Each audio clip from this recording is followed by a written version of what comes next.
안녕하세요. 커피앤톡입니다. 오늘도 와주셔서 감사드리고요. 바로 사연 읽어보겠습니다. 안녕하세요. 사람이 살다 보면 겪을 수밖에 없는 가장 슬픈 경험은 사별이겠지요.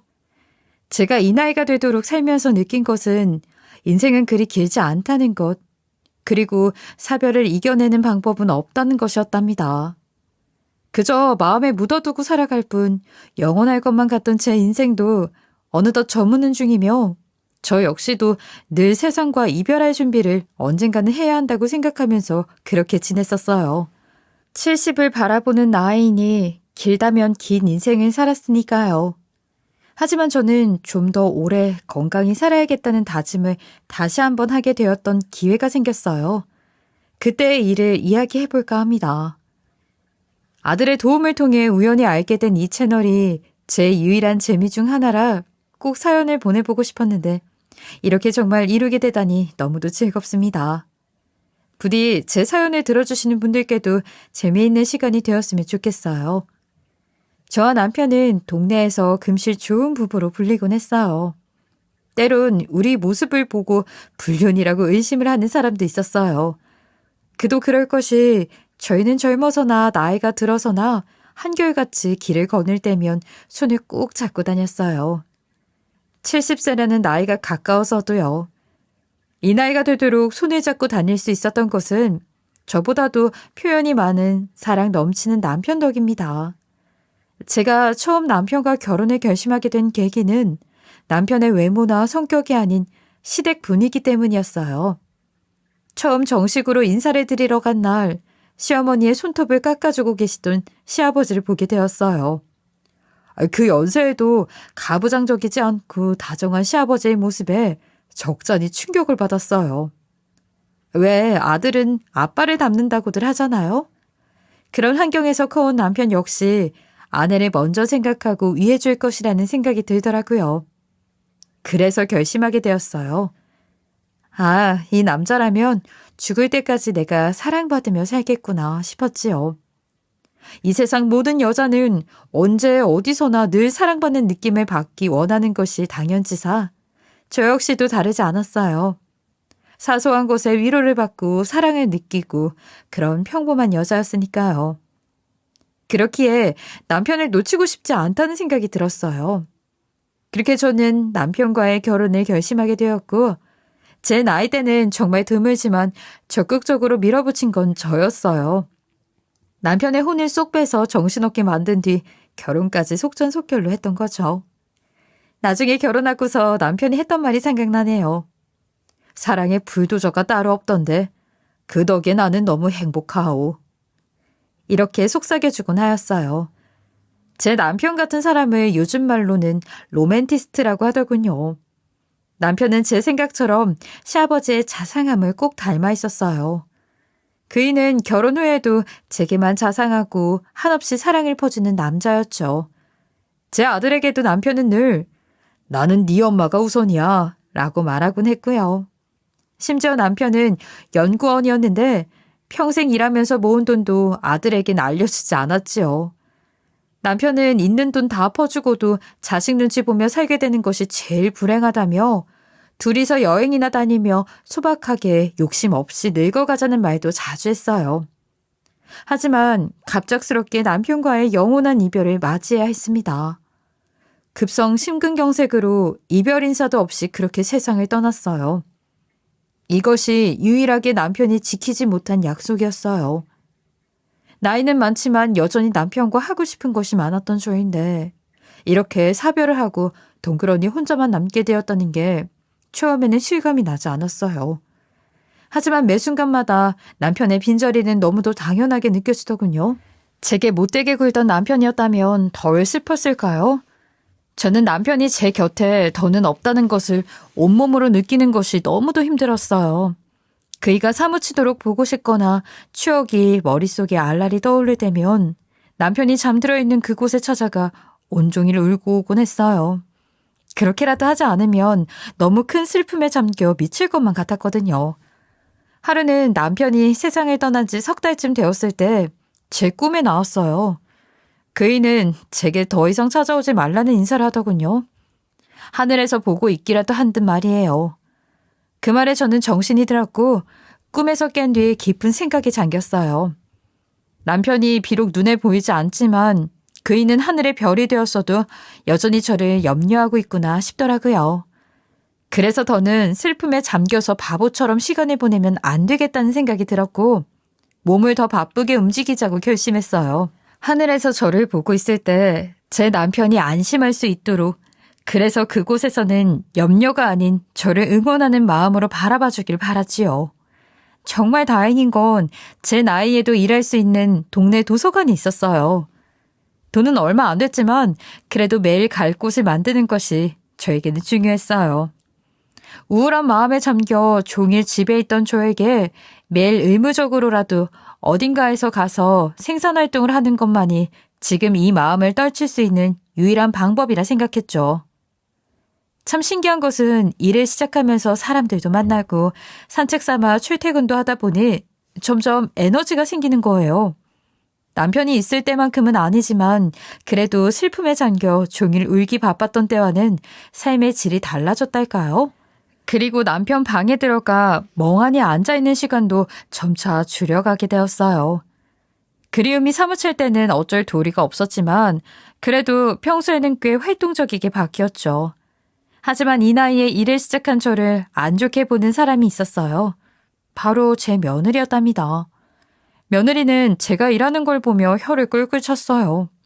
심지어는 살아생전에는 남편을 존경한다던 아이가 이제는 제 남편의 험담까지 하였어요. 그 나이에 무슨 일을 해요. 너무 보기 안 좋네요. 아버님도 참. 하신 일이 명예는 있었지만 빈 껍데기나 다름없는 것 같아요. 다 늙은 분이 일해야 할 판이라니 말년에 이게 무슨 고생이에요.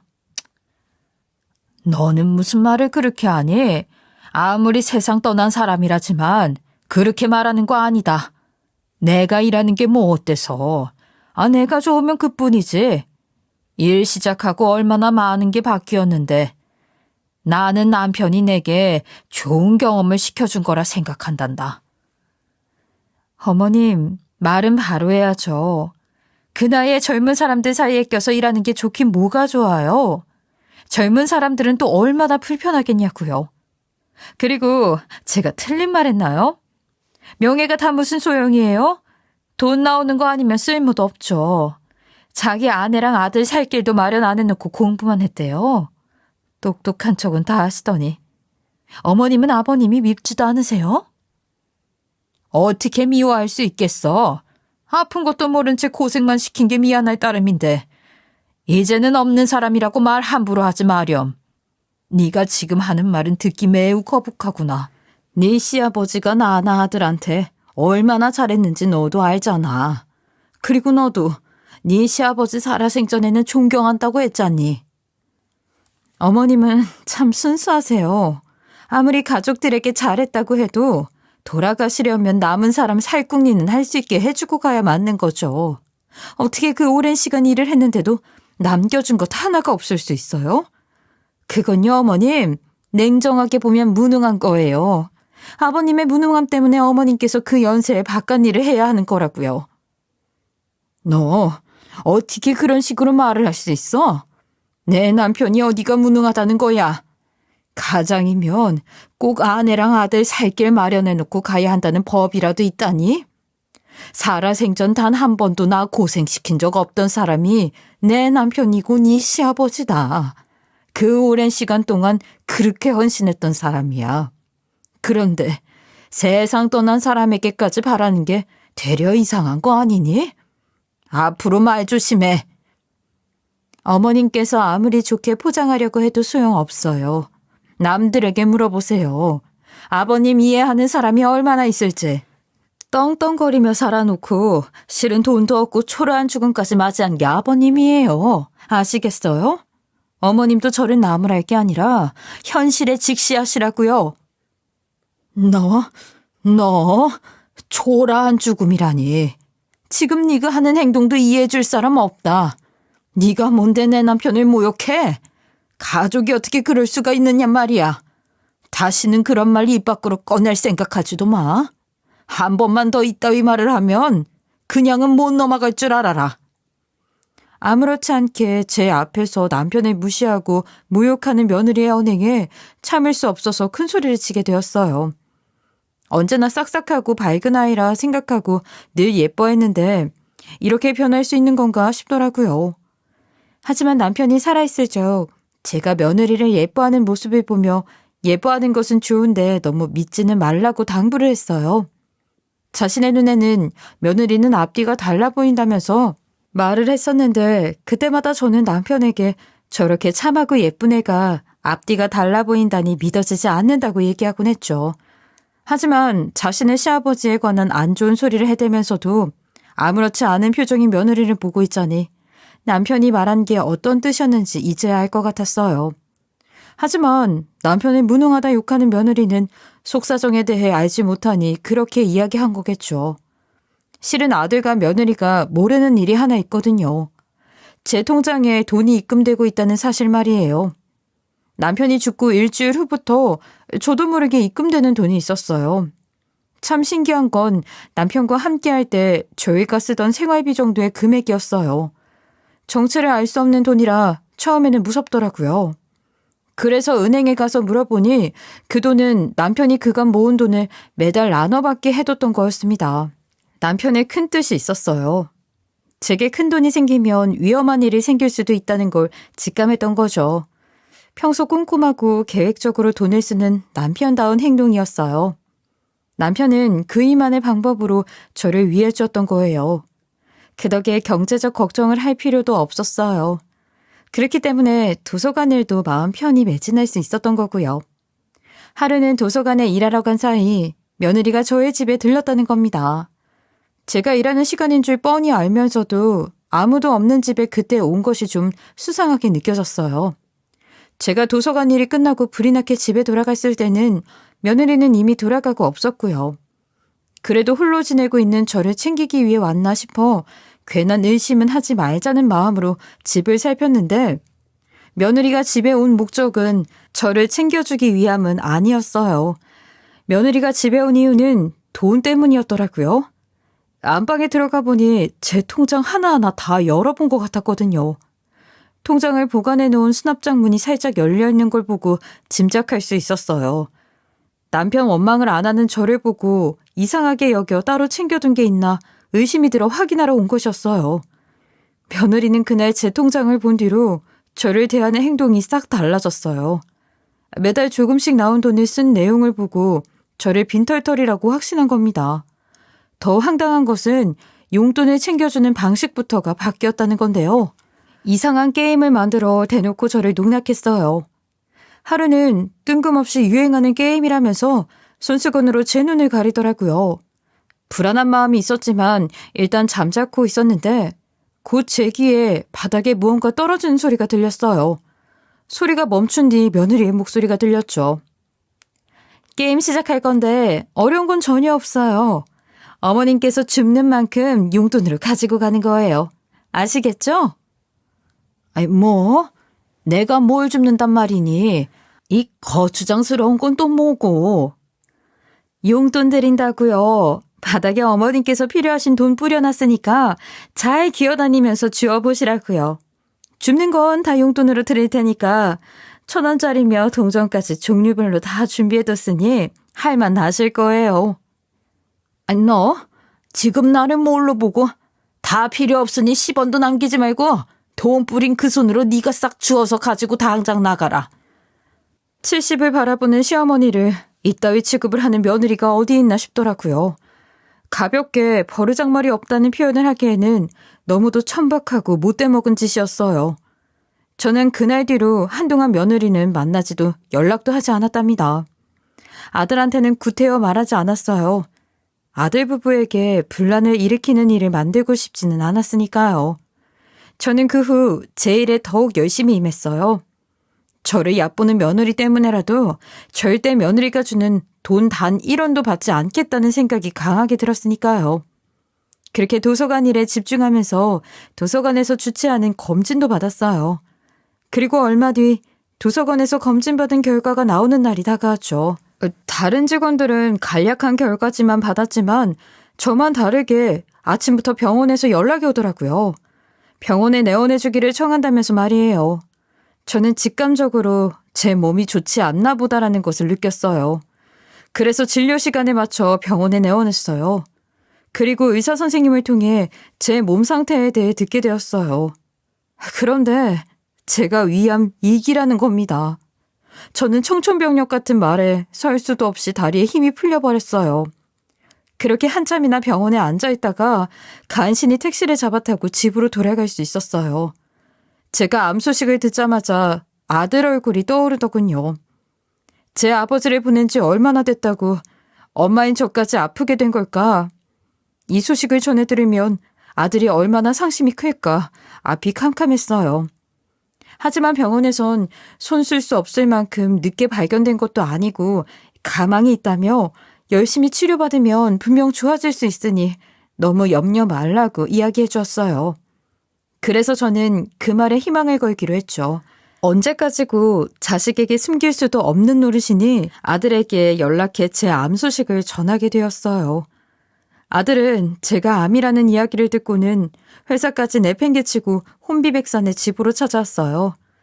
와서는 무조건 병원에서 시키는 대로 잘 진료받아야 한다며 저마저도 없으면 자기는 어떻게 하냐고 울먹이며 당장 입원을 하자고 말하는 모습에 가슴이 먹먹해지더군요. 그래서 큰소리하지 않고 아들의 의견에 따르기로 했죠. 그렇게 입원 치료를 받게 되었는데 며느리가 제 소식을 듣긴 들었는지 병원에 왔더라고요. 그런데 그것도 어쩔 수 없으니 억지로 와서 눈도장만 찍고 횡하니 가버렸지만요.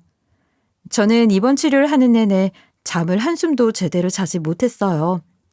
아픈 것은 둘째치고 잠자리가 바뀌니 꼭 길을 잃은 강아지가 된 것만 같았달까요. 나중에는 항암 치료보다도 과로로 잘못되겠다며 퇴원해서 통원 치료를 받는 것으로 하는 게 어떻겠냐는 권유까지 받았을 정도였죠.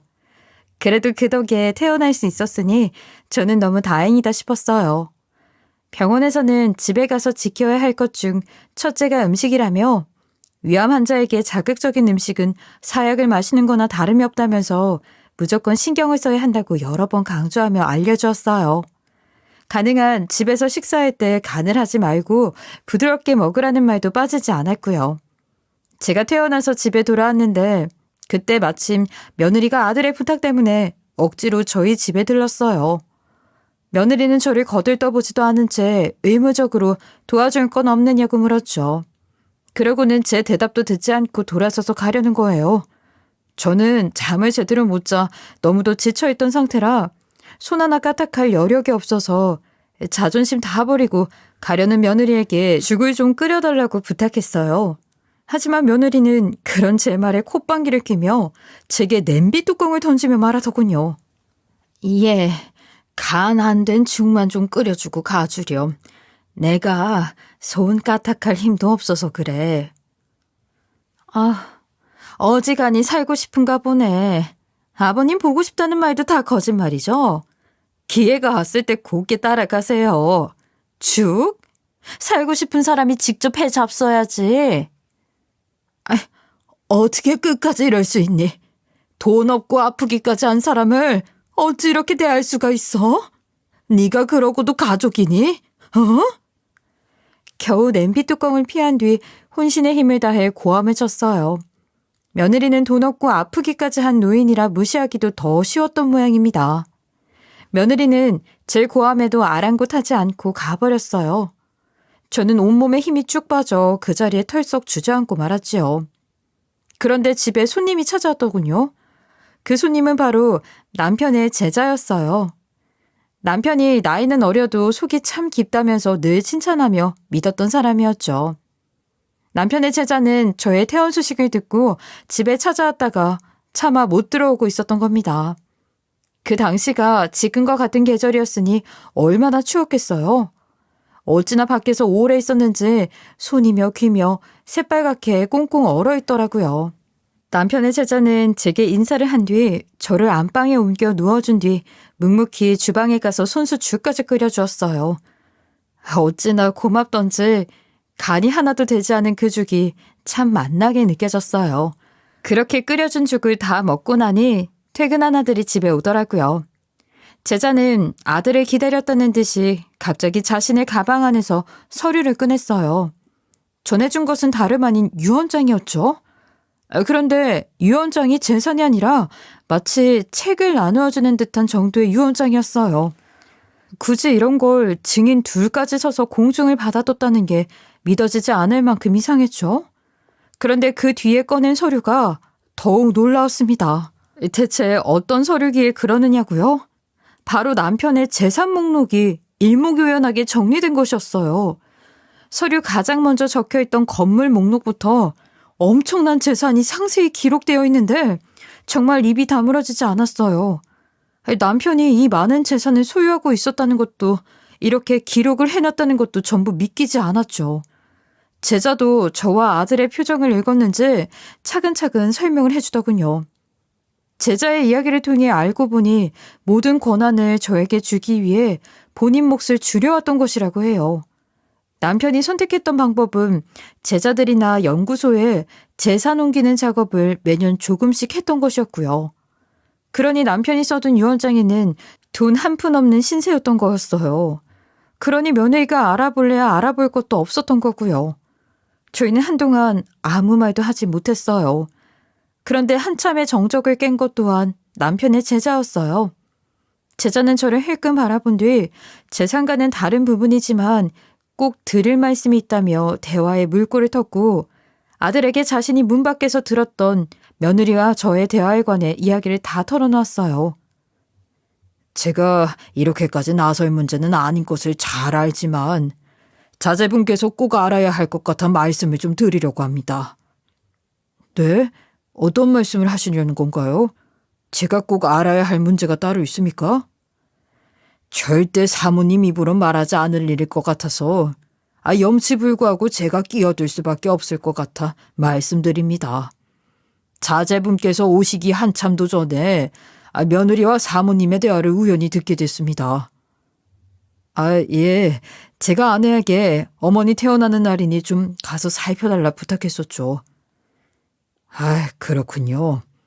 그런데 며느님께서는 사모님이 건강을 회복하는 것을 원하지 않는 듯해 보였습니다. 이런 말씀이 어떻게 들리실지 모르겠지만 며느님께서 기회가 왔을 때 아버님을 따라가라며 성을 내시더군요. 그뿐이 아니었습니다. 제자는 제 입으로 말할 것 같지 않다며 저를 대신해 아들에게 며느리가 한 언행을 낱낱이 밝혀주었어요. 저에겐 그 상황에서만큼은 제자가 증인으로 나타난 한 줄기 빛과도 같게 느껴졌어요. 하지만 아들은 제자의 이야기가 깊어질수록 하얗게 질려갔죠. 믿기 힘들 거라는 걸 알기에 아들에게 제가 다 미안한 마음이 들었습니다. 하지만 아들은 제자의 이야기를 다 듣고는 제 손을 꾹 쥐더니 자신과 저를 위해서라면 뭐든 다 하겠다며 적극적인 태도를 보여주었어요. 그렇게 저희는 힘을 합쳐 며느리의 몫을 최대한 빼는 방법을 모색하게 되었습니다. 가족이라는 울타리의 힘은 생각보다 강하더라고요. 그래서 아무리 저희에게 못하는 며느리라도 물증이 없다면 어찌할 도리가 없죠. 그래서 아들은 며느리와 경제적 부분에 대한 싸움을 최소화하는 이유는 어떻게 해야 하는 걸까를 정말 깊게 고민했어요. 그리고 저희가 내린 결론은 바로 며느리를 완벽하게 속이는 일이었어요. 저의 남편을 험담하고 저를 무시하는 며느리를 제 아들에게서 철저히 떼어낼 수 있는 방법은 그것이 가장 빨랐어요. 그래서 저는 아들과 제자와 충분히 계획을 세웠죠. 그리고 일주일이라는 시간이 흐른 뒤 실행에 옮겼어요. 저는 며느리에게 저와 함께 살면서 제 밥을 책임져 달라고 이야기했어요. 쉽게 말해 제 병간호를 해달라고 말한 거죠. 며느리 성격에 매일 저를 챙기기 위해 죽 끓이는 일을 할 리가 없다는 것을 너무도 잘 알았기에 부탁을 했던 겁니다. 물론 아들까지 합세해서 며느리를 조금 강하게 몰아붙였고요. 며느리는 생각을 해보겠다고 하더라고요. 아들 앞이니 대놓고 거절하기도 불편했을 거예요. 그리고 며느리의 속내가 혼란스러운 것을 틈타 곧바로 공증받은 남편의 유언장을 며느리에게도 보여주었어요. 며칠 전 유언장의 사실을 알게 되었다고 말하면서 말이에요. 책 몇 권이 재산이랍시고 써놓은 어찌 보면 가짜 유언장을 보더니 며느리는 실성한 듯 웃음을 터뜨렸어요. 이 말도 안 되는 걸 유언장이라고 내미는 것도 모자라 위안 걸린 시모까지 모시라고 하니 더 기가 막혔을 테죠. 며느리는 끝내는 아들 앞에서도 본 모습을 보이더군요. 지금 나랑 장난하자는 거야? 이 말도 안 되는 허풍만 가득 써진 유언장도 모자라 땡전 한 푼 없는 암투병 중인 시어머니랑 같이 살면서 죽까지 끓여 바치라고? 당신 무슨 말을 그렇게 해? 그럼 어머니는 우리뿐인데 달리 방법이 있어? 그리고 엄마가 돈이 있든 없든 그게 무슨 상관이야? 왜 상관이 없어? 내가 수고하는 것에 대한 보상이 전혀 없다는 건데. 그게 말이 돼? 말 맞다나. 내 부모도 아닌데 왜 내가 그 지긋지긋한 짓을 해야 하느냐고. 진짜 최악이다, 최악. 당신 장모님 일이라도 이럴 수 있어? 장모님이 아프신 거라도 그렇게 손 놓고 구경만 할 수 있느냔 말이야. 미쳤어? 그러는 당신은 우리 엄마가 아프면 대릴사회 할 수 있어? 비교할 때다 비교해야지. 어떻게 돈 없는 거지랑 다를 바 없는 어머님과 우리 엄마를 비교해? 며느리는 참지 못하고 제 앞에서 아들과 부부싸움을 벌였고 그렇게 집으로 가버렸어요. 아들도 제게 걱정 말라는 말을 남긴 채 며느리의 뒤를 따랐죠. 며칠 동안 아들 부부의 부부싸움은 지속되었어요. 그러다 보니 이혼 이야기가 나오기 시작했고 결국 며느린 이 집에서 벗어나는 걸 상상하며 이혼 도장을 찍었습니다. 아들 부부의 이혼 과정에서 어려움은 없었느냐고요? 물론 있었죠. 양육권 문제도 양육비 문제도 어느 하나 쉽게 넘어가려 하지 않더라고요. 며느리도 때는 이때다 싶었는지 재산분할 부분에서 아주 어마어마한 욕심을 냈거든요.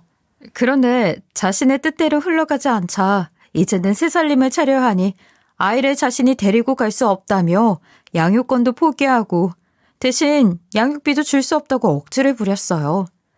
그런 며느리에게 오만정이 떨어진 아들은 양육권도 절대 넘겨줄 생각도 없었고 양육비도 더러워서 받지 않겠다고 하고 말끔히 관계 정리를 마쳤어요. 나중에 아들을 통해 들었지만 성실하고 꼼꼼한 아들임에도 모아둔 재산이 썩 많지 않더라고요. 그런데 그 이유가 며느리의 과욕 때문에 쉽사리 돈이 모이지 않았던 것이었어요. 아들은 저를 무시하고 모욕한 며느리를 제대로 응징하고 싶었지만 아이의 엄마이기에 꾹 참고 적당한 선에서 모든 것을 마무리했던 거더라고요. 하지만 저는 그런 아들을 대신해 제가 제대로 복수해주리라 마음을 먹었어요. 그래서 완벽히 남남이 된 그날 저는 며느리를 만나기 위해 아들네에 찾아갔어요. 아이 때문에 이혼 확정이 된 뒤에 서로 갈라지기로 했던 터라 며느리가 아직 집에 있었거든요. 며느리는 저를 보더니 이제 시어머니도 아닌데 여긴 뭐하러 왔냐며 똥 씹은 표정을 한 얼굴로 저를 쳐다보더군요. 저는 며느리의 인사는 무시한 채 거실에 가 앉았어요. 며느리는 그게 못마땅한지 바로 뒤쫓아와서 왜 왔냐며 얼른 돌아가라고 퇴근하려고 들었죠. 그래서 저는 며느리에게 꼭 보여줄 게 있어서 왔다고 말했고 며느리는 다 끝난 마당에 뭘 보여준다는 거냐며 짜증 가득 섞인 목소리로 툴툴댔어요. 저는 그런 며느리의 모습에 아랑곳하지 않고 새로 쓴 유언장을 내밀었고 본 적도 없던 건물과 재산 목록을 쭉 살피더니 미친 듯이 악을 질러대기 시작했어요. 이게 도대체 어떻게 된 거야? 분명 재산 내용은 눈 씻고 찾아봐도 없었다고. 그런데 이 건물이며 재산 목록은 다 뭐예요? 네? 뭘 그렇게 놀라니? 어차피 네 앞으로 남겨질 것들도 아닌데 말이야. 이거 별거 아니야. 그저 네 취약함을 알고 있던 내 남편이 죽기 전까지 해놓은 일인 것뿐이지. 뭐라고요? 내 앞으로 남겨질 것들이 아니라니 그게 무슨 말이에요? 당연히 내 몫도 있어야죠. 어떻게 나한테 이럴 수 있냐고. 내가 아버님 살아계실 때 얼마나 잘해드렸는데요. 말만 번지를 하게 하면서 앞에서 내숭이나 떨던 너한테 왜 남겨줘야 하니? 아까워서 어째. 이미 내 아들이랑 남남인 너한텐 냉전 한 푼 흘러가지 않도록 해뒀단다. 그러게 처음부터 마음을 예쁘게 썼으면 좋았을 것을. 어머님, 그래도 제가 처음부터 쭉 못되게 군 건 아니잖아요. 분명 저를 예쁘게 봐주셨잖아요. 제가 앞으로 어머님 옆에 딱 붙어서 병간호까지 다 해드릴게요. 어차피 치료받는 동안 도움이 필요하시잖아요. 물론 예쁘게 봤던 때도 있었지. 그런데 그런 네가 내 뒤통수를 제대로 후려쳤잖아. 이제는 너가 해주는 병간호는 필요 없단다. 정 안 되면 간병인을 고용하면 그만인데. 왜 내 아들의 전처인 네가 나를 모셔? 말도 안 되지. 어머님, 그러시지 마시고 딱 한 번만 마음을 좀 너그럽게 써주세요. 네? 제발 저 좀 살려주세요. 네? 제가 이제라도 정말 잘할게요. 기회를 좀 주세요. 며느리는 어떻게든 자신의 몫을 단단히 챙기겠다는 심산이었던 터라 자세를 낮추며 저를 설득하려고 들었어요. 그러면서 앞으로 제 병간호까지 도맡아 하겠다고 했고요. 하지만 저는 앞뒤가 다른 며느리의 모든 면모를 본 뒤라 절대 용납할 수 없는 이야기일 뿐이었죠. 평소 좋은 게 좋은 거다 하며 살았던 제가 단호하게 며느리를 쳐내니 그녀는 결국 저를 기게 만들려고 했던 꼴을 자신이 그대로 하고 있더라고요. 그러면서 지난날에 자신의 언행을 후회라도 하는지 본인의 손으로 자기 머리까지 때리고는 한 번만 살려달라면서 쓰러지는 연기까지 펼치더라고요. 그 모습에도 저는 눈 하나 깜빡하지 않았고 며느리는 위기를 느꼈는지 갑자기 제 다리를 부여잡고 매달렸어요. 끈질기게 매달리며 질척대는 며느리를 저는 마치 냄비 뚜껑인 양 그대로 차버렸습니다. 제 발길질에 며느리는 속절없이 고꾸라졌고 허망하게 끝나버린 이 상황에 결국은 오열을 하더라고요. 그날 처음으로 며느리가 우는 모습을 처음 봤네요.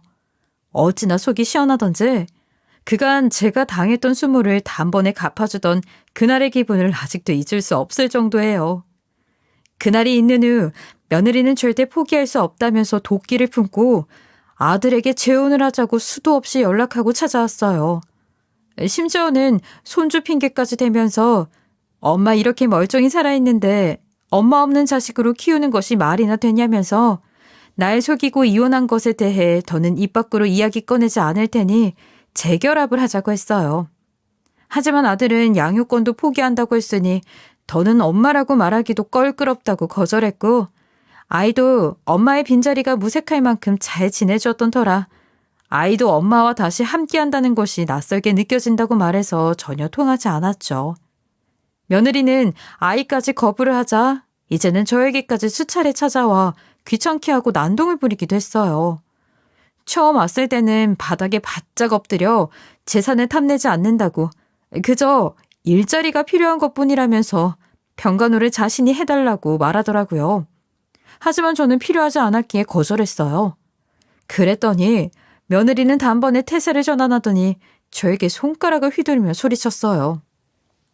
간병인은 필요 없어서 구하지 않아. 그리고 너와 마주하고 있으면 상당히 불편하단다. 그러니 그만 돌아가. 제가 정말 성심성의껏 모실 수 있다니까요. 딱 한 번만 기회를 주세요. 아이도 저를 거부하는 방국에 이렇게라도 어머님 챙기면서 아이도 보고 싶어서 그러는 거예요. 네? 참, 글쎄 필요 없대도. 아이가 널 찾지 않는데 왜 눈앞에 보여서 혼란을 주려고 해. 더는 길게 이야기하고 싶지 않으니 다시는 찾아오지 마렴. 정말 끝까지 이러실 거예요? 저한테서 사기치고 이혼까지 했으면 어떻게 사람이 살궁리는 만들어줘야 할 거 아니에요? 저더러는 못됐다 추악하다 그러셔놓고 어머님과 아이 아빠도 다를 게 뭔가요? 당신이 돈 좀 생겼다고 뭐라도 되는 줄 아나 본데 착각하지 마. 제 남편 목숨값으로 유세나 떠는 주제. 며느리는 이혼 후에도 저를 찾아와 끝까지 안 좋은 말을 내뱉었고 마침 아들이 외근을 나갔다가 집에 들렀을 때 며느리가 저에게 무례하게 구는 것을 보고 급히 달려와 제지를 해서 내쫓을 수 있었어요. 그 뒤로 아들이 며느리를 어떻게 설득했는지는 몰라도 더는 찾아오지 않았어요. 끝까지 자신의 잘못을 모르는 며느리가 부디 정신 차리길. 며느리가 저에게 냄비 뚜껑을 던졌던 그날 저의 귀인이 되어준 남편 제자가 큰 도움이 되는 말을 많이 해주었어요. 그리고 그 진심 어린 말에 저는 앞으로 마음을 독하게 먹고 잘 살아야겠다고 다짐했었어요. 저를 찾아왔던 그날, 죽는 날까지도 저를 위해 일했던 남편의 고생을 알아달라면서 억울한 일로 인해 남편 이름을 묻히게 하지 말아달라고 간곡히 부탁해왔거든요. 제가 잘 살아야 남편 소원을 지키는 일이라고 이야기해주는데 그 말을 듣고 저는 결심했어요. 어떤 치료든 받아서 건강하게 잘 사는 모습을 보여주자고 말이에요. 제 남편은 자신이 먼저 떠났어도 저는 건강히 잘 지내다 오길 바라는 그런 마음 따뜻한 사람이니까 그 바람처럼 정말 잘 살다가 남편의 곁으로 가고 싶었어요. 요즘은 아들이 제 식단을 아주 철저하게 관리해주고 있어요. 주방일에는 무지하던 아들이 지금은 아주 살림꾼이 다 되었어요. 아직 병마와 더 싸워야겠지만 저는 인생에서 제일 큰 암덩어리 같던 며느리를 없애고 나니 마음이 편해져서 그런지 그 어느 때보다 편안함 가득한 날들을 보내고 있어요. 지난날의 일들은 묻어두고 제 건강과 저와 아들 그리고 손주의 행복만을 위해 노력하고 남편도 하늘에서 편안히 쉴 수 있도록 건강해지는 것에 집중하면서 그렇게 살아갈 것입니다. 살다 보면 예상치 못했던 복병을 만나기도 하는데 무작정 주저앉기보다는 현명히 대처하면서 앞으로 나아가는 것이 맞는 방법이라는 것을 깨달았어요. 제 사연을 들어주신 분들께서도 혹시나 느닷없는 복병을 만날지라도 주저앉지 마시고 잘 극복하시어 평안과 행복이 가득하신 날만 이어지길 기원합니다. 제 긴 이야기 들어주셔서 감사합니다. 지금까지 커피앤톡이었습니다. 오늘도 끝까지 함께 해주셔서 감사하고요. 다음 영상으로 또 찾아뵙겠습니다.